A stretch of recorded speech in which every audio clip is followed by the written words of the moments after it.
TET आणि CTET परीक्षेच्या जाचकटींमुळे सेवाज्येष्ठ शिक्षकांच्या पदोन्नतीमध्ये होत असलेल्या अन्यायाच्या विरोधात महाराष्ट्र पुरोगामी प्राथमिक शिक्षक समितीच्या वतीने दिनांक जून 29 रोजी राज्यव्यापी हाकेनुसार धरणे आंदोलन करण्यात आले।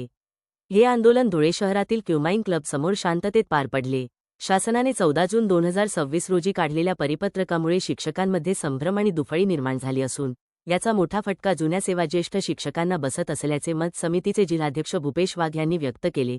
2013 पूर्वी सेवेत रुजू झालेल्या शिक्षकांसाठी स्वतंत्र टीईटी परीक्षा घेण्यात यावी, तसेच टीईटी सीटीईटी उत्तीर्ण नसलेल्या मात्र अनेक वर्षांचा अनुभव असलेल्या सेवाज्येष्ठ शिक्षकांना पदोन्नतीमध्ये डावलू नये, या प्रमुख मागण्यांसाठी हे आंदोलन पुकारण्यात आले होते। शिक्षकांमध्ये टीईटी झालेले आणि न झालेले असे गट पाडून शासनाने त्यांच्यात भेदभाव करू नये, अशी संतप्त प्रतिक्रिया उपस्थित शिक्षकांनी दिली। या धरणे आंदोलनात जिल्हाध्यक्ष भूपेश वाघ यांच्यासह समितीचे विविध पदाधिकारी आणि जिल्ह्यातील अनेक सेवाज्येष्ठ शिक्षक व शिक्षिका मोठ्या संख्येने उपस्थित होते। शासनाने या रास्त मागण्यांची तातडीने दखल घेऊन सकारात्मक निर्णय न घेतल्यास भविष्यात तीव्र भूमिका घेतली जाईल, असे निवेदन प्रशासनाला देण्यात आले आहे। मी ऋषिकेश रमेश कापडे, जिल्हा सरचिटणीस पुरोगामी प्राथमिक शिक्षक समिती धुळे। आज महाराष्ट्र पुरोगामी प्राथमिक शिक्षक संघटना जिल्हा शाखा धुळे तसेच राज्य शाखा कोल्हापूर यांच्या आदेशान्वये राज्यामध्ये आज सर्वदूर धरणे आंदोलन या ठिकाणी करण्यात येत आहे। या धरणे आंदोलनाचा उद्देश एकच आहे की सेवाज्येष्ठ शिक्षकांवर जो काही अन्याय होत आहे, हा अन्याय शासनाने ताबडतोब याच्यावर दखल घेऊन या सेवाज्येष्ठ शिक्षकांना या ठिकाणी त्यांना सेवाज्येष्ठता दिली पाहिजे।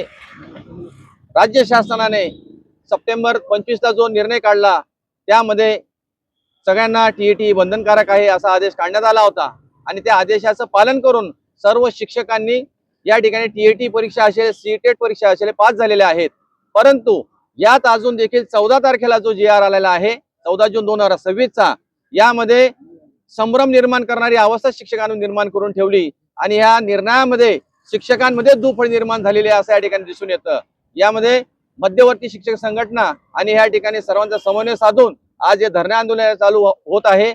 या धरण्याचा उद्देश एकच आहे की जे सेवाज्येष्ठ शिक्षक टीईटी धारक आहेत, सीटेट धारक आहेत, त्यांना या ठिकाणी सेवाज्येष्ठता देण्यात यावी, जेणेकरून त्यांच्यावरचा अन्याय हा दूर होईल। यासाठी हे धरणे आंदोलन आज होत आहे।